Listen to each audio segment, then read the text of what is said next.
تغنيتم بحنت بانديرا سلينا يوم سليقي سليخا كيبل وعلي عديخا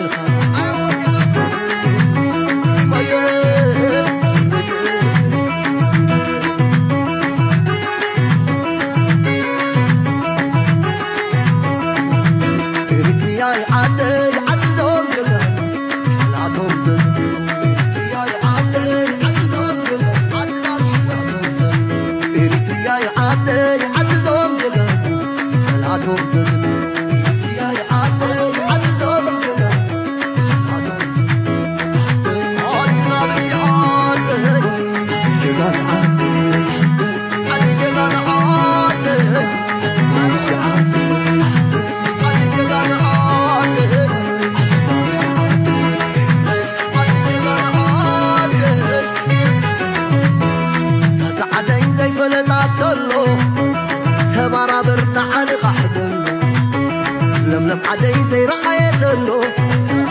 كنا يا حفظان بتفوتو تسوي أمنا حانتي إريتنا تغني زنب حانت بالدي سلينا يوم سليقي سليخا كيبل وعالي يعلق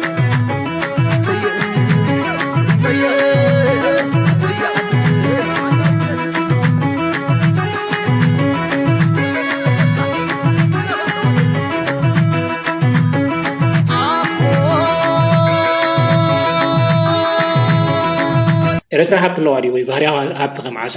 ኣለዋዲ ኣይኮነን ትሕቶ ወይ ትኽምለት ዘለዎ ሕቶ ስቂልካ እንዳተመልከትካ ክረጋገፅ ዝኽእል ለውጢ ወይ ኢንዱስትሪ ኣሎ ድዩ ኤርትራ ኣብ ቀይሕ ባሕሪ እያ ዘላ ኣዝዩ ፅሩይ ዘይተበከለ ማይ ኣለዋ እዚ ሕጂ ምስ ተወዳደርትና ወይ ኣብ ዕዳጋ ዓለም ክንወዳደር ከም ንኽእል እቲ ዓሳ ንመሰረቱ ሲቲ እቲ ኦሪጂን ናይቲ ዓሳ ካብዚ ከምዚ ዓይነት ዘይተበከለ ማያዊ ክፋል ክመፅእ እንከሎ ኣብ ዕዳጋ ዓለም ተወዳዳሪ ዝኸውን ማለት እዩ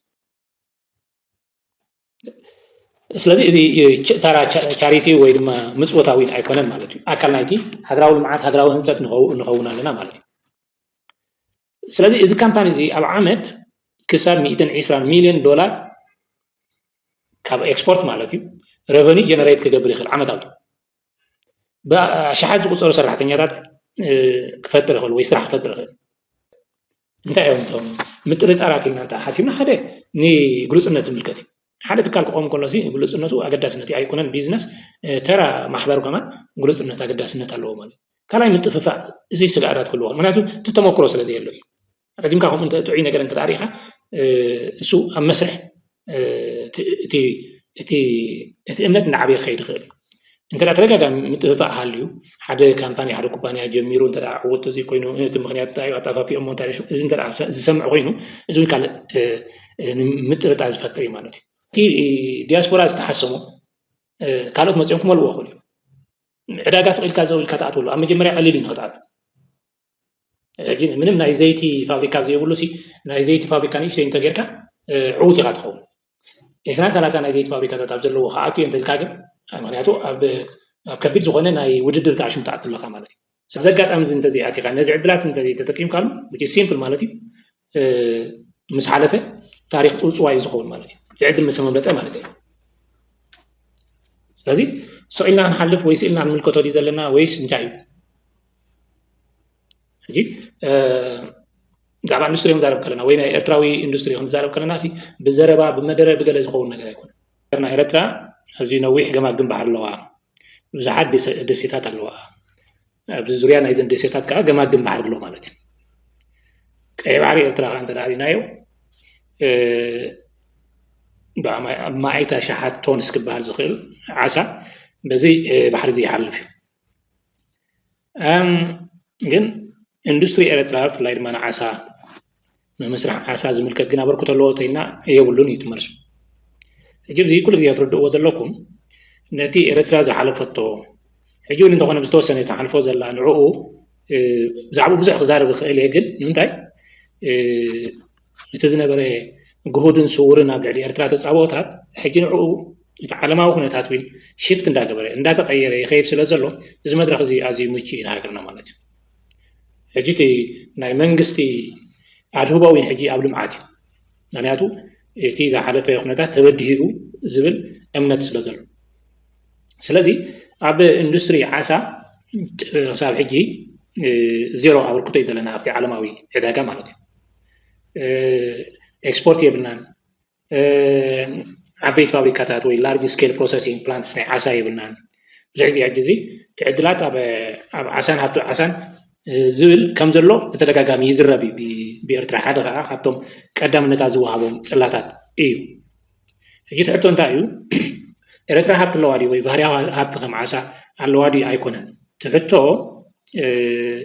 ወይ ትኽምለት ዘለዎ ሕቶ ስቂልካ እንዳተመልከትካ ክረጋገፅ ዝኽእል ለውጢ ወይ ኢንዱስትሪ ኣሎ ድዩ ሕጂ እዚ ድሕረ ባይታ እዚ ኣገዳስነት ኣለዎ ማለት እዩ ሕጂ እቲ ሃርድ ትሩዝ እንታይ እዩ እቲ ናይ ግድን ክንሰምዖ ዘለና ኣሚንና ወይ ክንኣትዎ ዝግባአና ስለ ዝኾነ ማለት እዩ ኩሉ ግዜ ትሩዝ ሃርድ እዩ ማለት ሓቂ ክበሃል ከሎ ከቢድ እዩ ስለዚ በቲ ክብደቱ እንተ ቀሪብካዮ ከዓ ንክትዕወተሉ ትኽእል ኢኻ ማለት ሕጂ በዚ ዘሎ ኩነታት ምስቲ ዘሎ ናይ ሃገርና ዝሓለፈቶን ዘላቶም ኩነታት ብዘይ ናይ ዲያስፖራ ካፒታል ክረጋገፅ ዝኽእል ኢንዱስትሪ ድሩት ይኸውን ዝኽእል ዋላ እንተኾነ እውን ዝተናውሐ ነዊሕ ግዜ ዝወስድ ምክንያቱ መንግስቲ ብዙሕ ናይ ቀዳምነታት ኣለዎ መንግስቲ እቲ ቁጠባ ሓደ ናይ መንግስቲ ግን ስራሕ ግን እንዳርጋ ብምሉኡ ነቲ ሃገር ኣቂሞ ዘሎ ዓንድታት እዩ ማለት ስለዚ ኣብዚ ኢንዱስትሪ ኣቃልቦ ንክረክብ ብመንግስቲ ጥራሕ መንግስቲ ኢንቨስት ኣይገብርኒ ኢልኩምኩን ዝብል ኣለዎ ገይሩ ይገብር ኣሎ ግን ብመንግስቲ ጥራሕ ግን ክረጋገፅ ከም ዝኽእል እዚ ከም ሓቂ ክንፈልጦ ኣለና ማለት እዩ ነዚ ይመስለኒ ፕሬዚደንት ኢሳያስ ዲያስፖራ ስትራቴጂክ ፓርትነር እዩ ዝበሉ ሕጂ ካብ ኢሞሽናል ካብቲ ፖለቲካዊ ደገፍ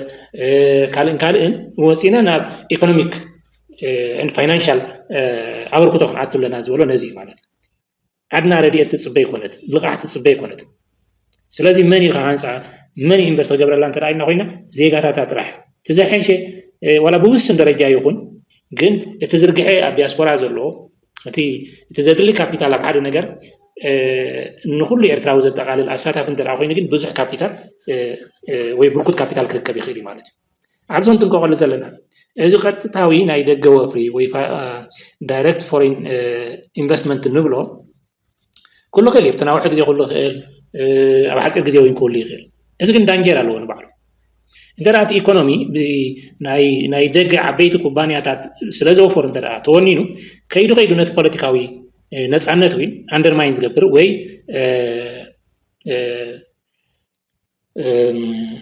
ቸርኡ ዘናእስ ይኸውን ማለት እዩ እዚ ንርድኦ ኣለና ማለት እዩ ሕጂ ንኣብነት ምዕራባውያን ብልቓሕ ብገለመታት ኣይመፁኻን ማለት ብተዘዋዋሪ ብወፍሩ ክመፁኻ ክእሉ እዮም ሓንሳብ እንተ ኢንቨስት ገይሮም ሕጂ እንዳፈራርሑኻ ክነብሩ ገዲፍናዮን ከይዲ ናብሉኻ ብዙሕ ሽግራት ሒዞም ክመፁ ሕጂ ካብዚ እውን ኣብ ዝተናውሐ ግዜ እቲ ፖለቲካዊ ነፃነት እውን እንተ ክቕፅል ኮይኑ እቲ ወፍሪ ብዜጋታት ንዝኸውን እዩ ብፍላይ ድማ ንኩሉ ዜጋ ከሳትፍ ዝኽእል ሓደ ካብኡ ከዓ ሸር ወይ ፓብሊክ ሸር ሆልዲንግ ማለት ወይ ድማ ብርኪ ማለት ብርኪ ኣብ ብዙሓት ዜጋታት ክተኣሽሙ ክግበር ከሎ ኣበርክቶ ኣብቲ ቁጠባ ዓብዪ ይኸውን ወኣሳታፊ ከዓ ይኮኑ ዜጋታት ማለት እዩ ሕጂ ዲያስፖራ ሓውላ ብሓውላ ገንዘብ ይሰድድ ኢልና ቤተሰብ ይሕግዝ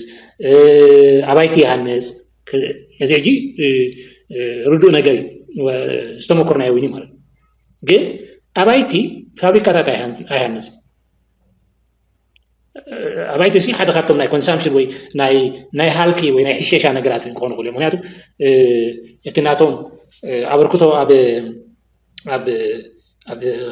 ቁጠባዊ ዕቤት ድሩት እዩ ዝኸውን ማለት እዩ ምክንያቱ በቲ ሓደ ሸነኽ ኤክስፖርት ማርኬት የብሉ ሓደ ገዛ ሲ ኣብቲ ሓነፆ ኦፍኮርስ ከም መንበሪ ኣገዳስነት ኣሎ ዝስሓት ኣይኮነ እዚ ማለት እዩ ግን ኤክስፖርት ኤርኒንግ ግን የብሉ ናይ ደገ ሸርፊ ኣየምፅን እዩ ከምኡ እንተኮይኑ እንታይ ማለት እዩ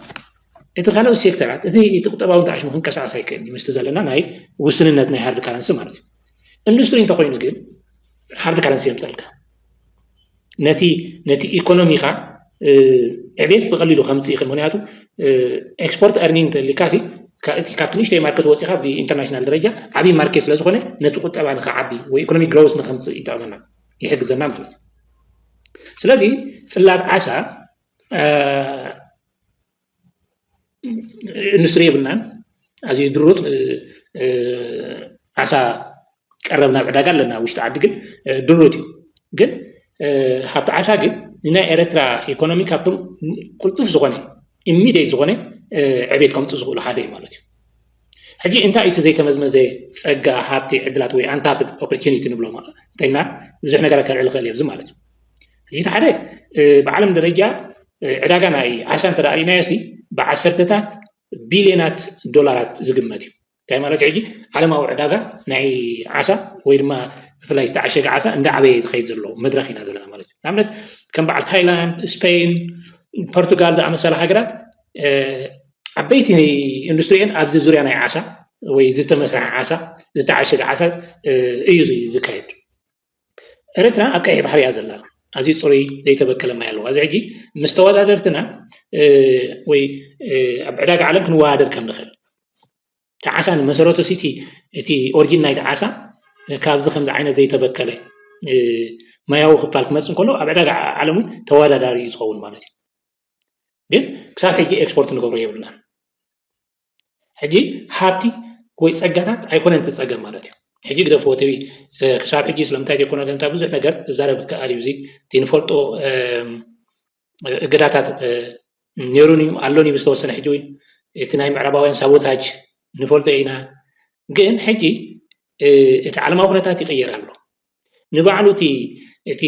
population growth ወይ ማዕቤት ናይ ህዝቢ ብዝሒ ኣብ ዓለምና ሽፍት ይገብርሉ እቲ ጂኦፖለቲካል ሽፍት ይገብራሉ እዚ ማለት እንታይ ማለት ሕጂ ኢን ፌቨር ናይ ከም በዓል ኤርትራ ዝኣመሰላ ብናይ ምዕራባዊ ፀቕጥን እገዳታትን ክሳቅያ ፀንሐ ሕጂ እቲ ፕሮብለም እቲ ዓለማዊ እንተዓሽሙ ፀቕጥታት ብዝተወሰነ ደረጃ እንዳ ነከየሉ ዝኸይድ ዘሎ ምስ ምዃኑ ሃብቲ ስለ ዘለና ናይ ጨወል ኢለ ናይ أنا إمتى خلى على إليه زي كله زي العلق واجي تترى هابتي سلا زلوا تترى نقرات جد كبتات وسيكا بعدك عالم مسؤول كله عايز أخشاب نتهاجروي كابتن زلنا تقطع وكمتات كناق فاصلة صغيرة كان ما حيشوا زلنا وي كن شرح حلو زلنا فهم سجن كوريا زلنا جن organization ودبي economy ملكتي زلنا زلوا capital سجن مالنا investable capital وي كانوا فرون خير هجي تاي مالتيو زي يعني ماشينري ديو كاله زحاتو تعشم بزح سلا زخوني هيجي كابيتال اقداسي يتخال هيجي اذن اي دياسبورا كوردينيشن بروبلم جنتاي مالتي ምናልባት በኮሚኒቲ ደረጃ አኩሉ ሀገራት አለና ግንማ በግሎባል ደረጃ እዚ ኮሚኒቲ ታት እዚ እንተዝውደብ ሓደ አካል ካና ናይዚ ኮሚኒቲ እዚ ኢኮኖሚክ ወይ ኢንቨስትመንት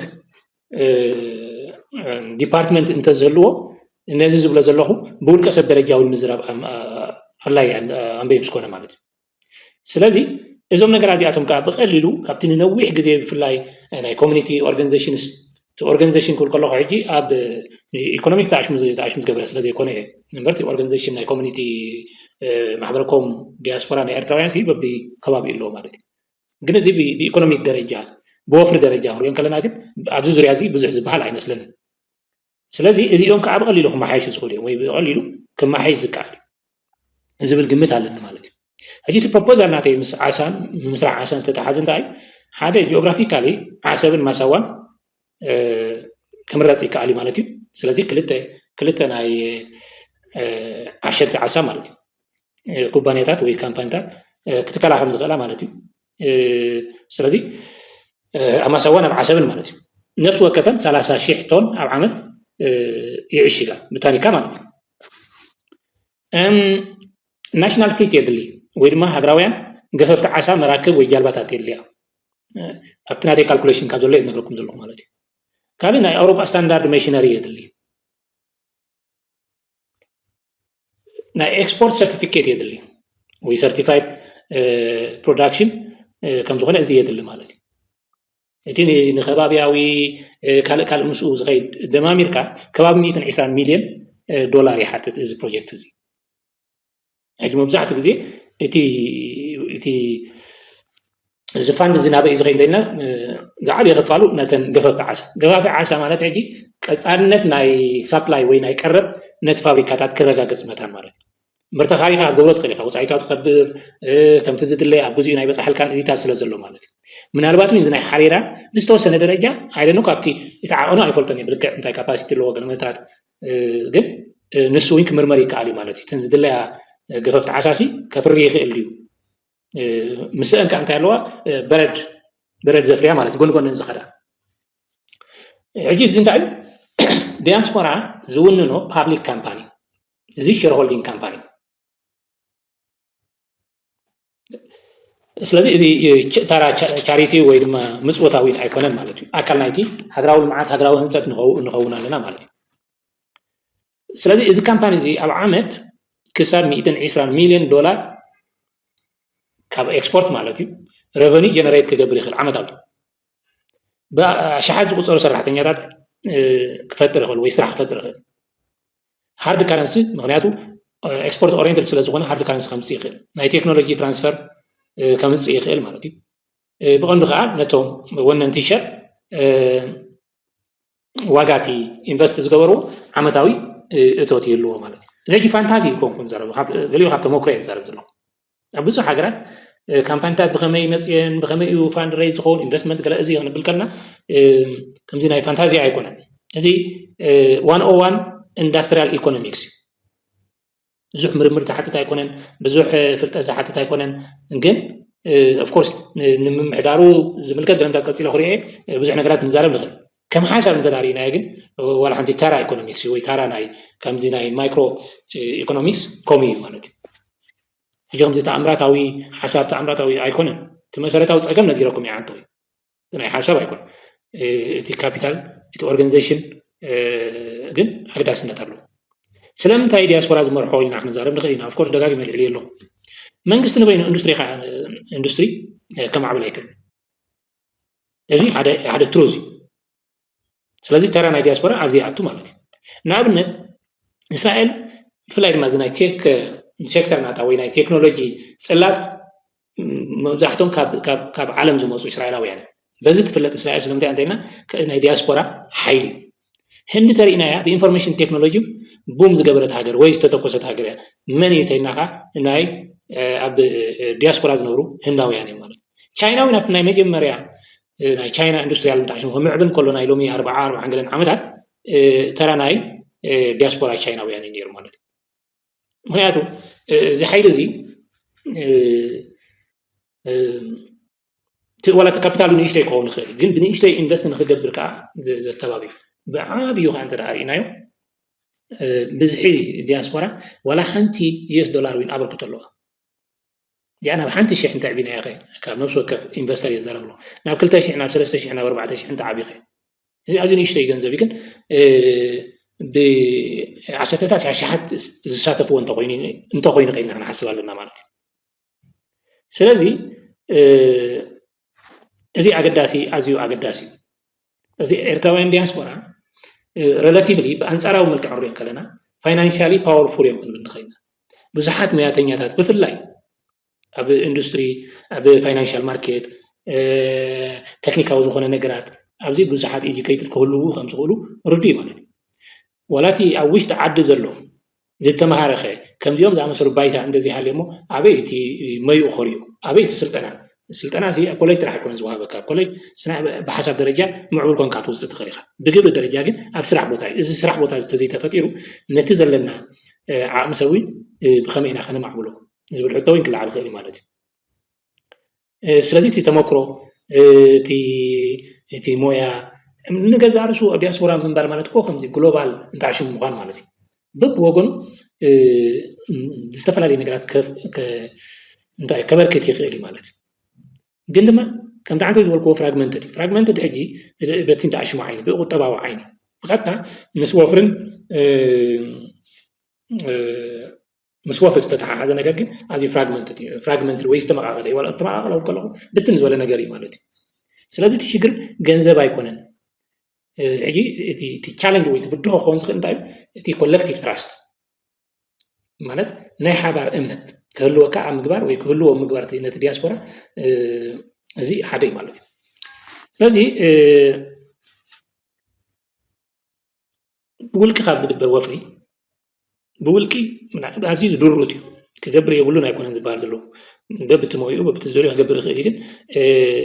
إذا بأكوب زجبر بشر رجال زجبر جن نتهاجر عزيو عقد داسي مخانين عند المالك حجب زي مثل طارات له والله قال سوات وين صعب له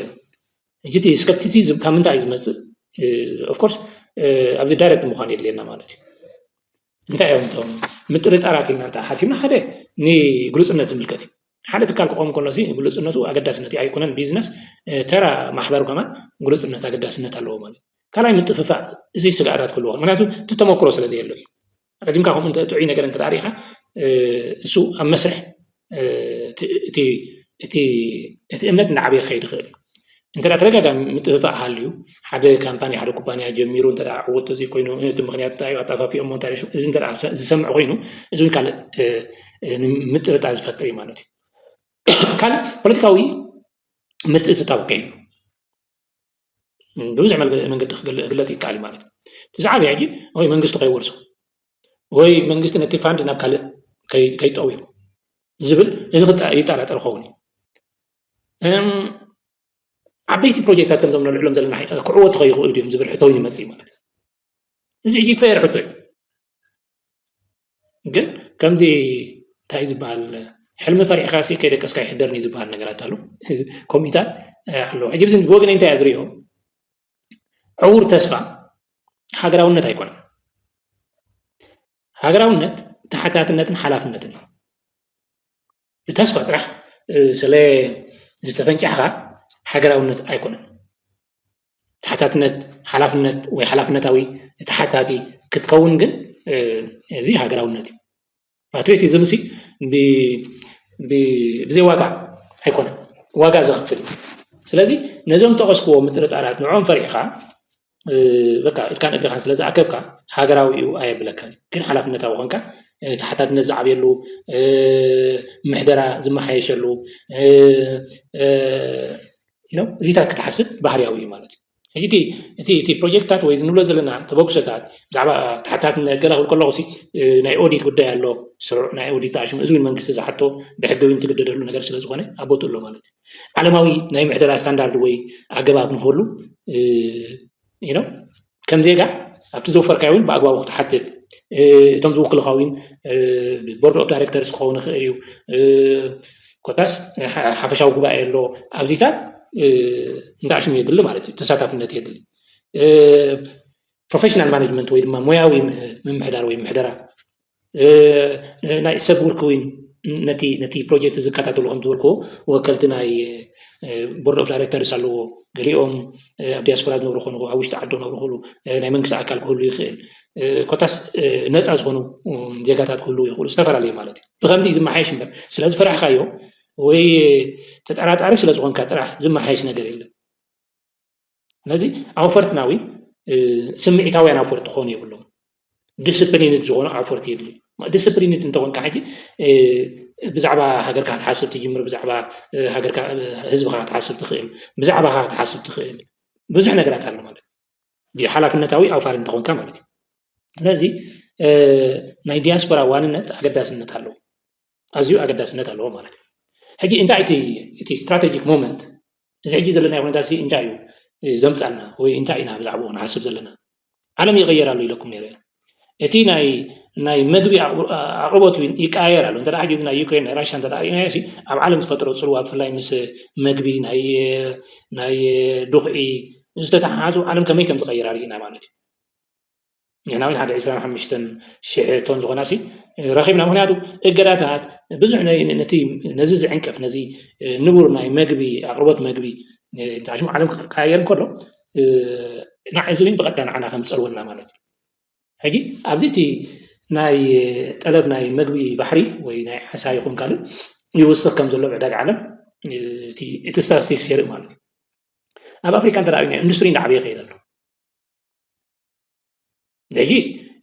أفريقيا سي إندستريالايز نكون تخيل لا إننا نقولنا هجي حدشنا إكسبورت مع خلاكي في التورلو نسرد نيسرد مع خلاصي في التورلو هجي أفريقيا إذا تقول تلاسي حدشتي أفدقتات نيسرد إلا عالو مالتي سلذي أنا ترى أبزي كأتلوها وين ما تحت عذاب يتكوين أخذ دقة سقط ولا لوا مالتي زي جاي مرسوني ما نمرتراوي مرسوني من قستي هاي مرسوني هجيتي تي عدلات مسكوت على تخفيت اللو مالتي إذا مسكوت زي كوميدي كنا ندبر كعصون ونعتو تي دياسبورا استحسمو كانت مسيونكم ولا وخلي عداقاس الكازو الكاتاتو أما جمرة قليلين قطعات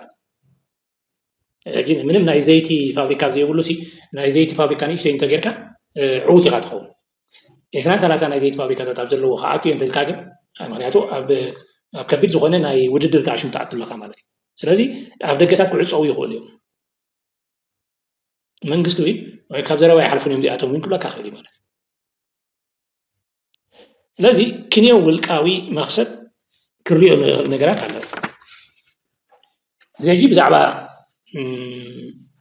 دولار يكون كنت صار بزلو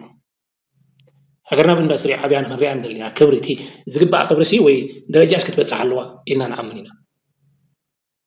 هاجراوي عقمي كوس خلوه أب إندستري أبتكر عليه سلاتات ناي هاجرنا مالي قد داير سمر قسان إندستري ناي حدا هاجر بزيادة تراحي وزعبي مفراي عقمي ناي production capacity نه هذا هاجر بزيادات راح يزرقاقص بزحات engineers technicians اما حضرتي managers كوتاس علونا زيوم حجي ابين ترين زغونو انت عنده يقولكو ابزن زفتر اندستري ام ترينر زغون قال ميد ان اريتريا زبل مغلص اينا زغونه اب عالماوي اداغا كلونا له يعني كل جزء فيفان بلولو ناي سايكلين بروجكت غيرتنا بعلم درجة نزه هجر أمن تاي سقيل وهم زلون نرى لنا مالتي نسوي سبورتي فلاكا سايكلين نيرتنا أب مدرخنا عالم زدية بعبي نكري مالتي عساهم أخونا يكلم شوكم أخونا يكلم بس إحنا قرأت أجيب كم زي تي سايكولوجي غير يغير ترى هاجرنا اب اندستري اب حريشة اب تفلالو يصلاتات ندرا او سرح تكبر جميره تي سايكولوجي ناي حزبنا يغير تي ناي زيغا سايكولوجي يغير مالتي اب هاغرو امنت يلو اب هاغرو تسفا يلو امريحنتو تسفا يلو زبزح نغرات الله مالتي زنفلطالنا مالتي أجيت مرجعات سنرايو دياسبورا سلسلة مرجعات هذا حوالا عند سلسلة كامل بارة كلا أي بولكها كم زح جوين زقبر زلوا أب كلا عالم مفار تسان ساي ناي حبارة زخونة وي كولكتيف زخونة إندستري من مسرات بهاجر كيامانة جهان تمرجعات زلا جاها بحبرت نهاجرنا نبحانتي إندستري لاوي تهاجر مخيرة أنا عمي لازم سواء يكون تبدأ دمسيو نزهجر إندستريالايز كجبرنا إلى هنسبة يبلنا سلازين يرتاوين ناي تشاينا يكون ناي طاليان ويكال أو فراي مسيو نهجرنا إندستريالايز كجبرنا أنت هنسبة خوينا أمود داتا أبتي بوليتيكاوي كنا داتنا وين كوس تسرع هلونا يعني مهنياتو كنت أبان ترى ناي جرام أو فرتن ترى تتحيزو وين نت بوليتيكاوي بحلي بوليتيكاوي وين ناي موسان عامي ناي منجستوين كجورة يخلي مالتي جيت responsibility ناي مرين تيلنا ناي إرتراويان فلايما دياسبورا زلو إرتراويان مستعمي ينزل زلو فلايزم عبيدي هوشتو زلو سر كده from ذيك النجارات توينا مالتي لذي تاريخ كل بدي أمسك كله هاي نسمعني تاريخ سرح له نتبالي سرحنا تاريخ يجي زقات أمزي كوين له أبزقات أمزي انتزي عتيقة نزع عدلات انتزي تتقيم كلام which is simple مالتي مش حالفة تاريخ صوصواي زخول مالتي تعدل مسمى بلته مالتي لذي سئلنا نحلف ويسئلنا عن ملكوتو دي زلنا ويس نجايب جي دابا اندستري مزارب كلنا وين ارتراوي اندستري مزارب كلنا سي بزربا بمدره بغل زخول ነገር አይኮን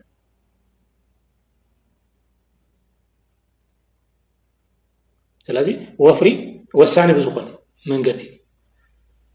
ታዲያ ወገን ትውንን በተካለ ተታባዕ إذا عينت سمعت إذا عينت ديسيبلين زخون يقرروا كنحوز لنا مالتي ስለዚህ ዲያስፖራ ብሓፈሻ ናይ ዓለም ተመክሮ ሃገራት ሃኒፆም እዮም ታንቶ ይተላልኮ ናይ ህንድ ናይ እስራኤል ናይ ቻይና ናብ በዓል ኢንዶኔዥያ ክንወስዶ ንኽእል ኢና ናብ በዓል ፊሊፒንስ ክንወስዶ ንኽእል ኢና ናብ በዓል ፓኪስታን ክንወስዶ ተኣምራት ዝሰርሑ መን እዮም እቶም ናይ ዲያስፖራ ሕጂ እቲ ግዜ ሕጂ እዩ ፅባሕ ኣይኮነ ድሕሪ ፅባሕ ኣይኮነ ሕጂ ነዚ ከምቲ ዓንቶ ይበልኩም ፋንታዝያ ኮይኑ ዝስምዖም ኣሎ እቲ ሓሳብ ዘይከኣል ዓብዪ ፕራክቲካብል ዘይኮነ ወይ ክትግበር ዘይክእል ገለመታት ኖ ይከኣል ንፈረቓ ስለዚ እዚ ክንፈልጥ ኣለና ማለት እዩ ኮንታክት ክትገብሩ ትደልዩ ሰባት ኮንታክት ክትገብሩ ትደልዩኹም ኣም ሃፒ ግን እዚ ዝዛረቦ ዘለኹ ብርግፀኝነት ገለ ንፉዓት ኤርትራውያን ካብ ውሽጢ ይኹን ካብ ደገ ፒክ ገይሮም ኣብ ቅድሚ መንግስቲ ወይ ዝምልከቶ ኣካል ናይ መንግስቲ ኮፍ ከም ዝብሉ ኣይጠራጠርን እዮም ብዙሕ ግዜ ደጋጊመ እዚ ኢለየ ኣለኹ ማለት እዩ ዓበዩ ዓድኻ ተበሉኻ ኤሪትራዊ በሎ ሓገርኻ ዓበዩ ዓድኻ ተበሉኻ ኤሪትራዊ በሎ ሓገርኻ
عبيو عدلها تبلغا إريتراوي يبلغم حبيبها عبيو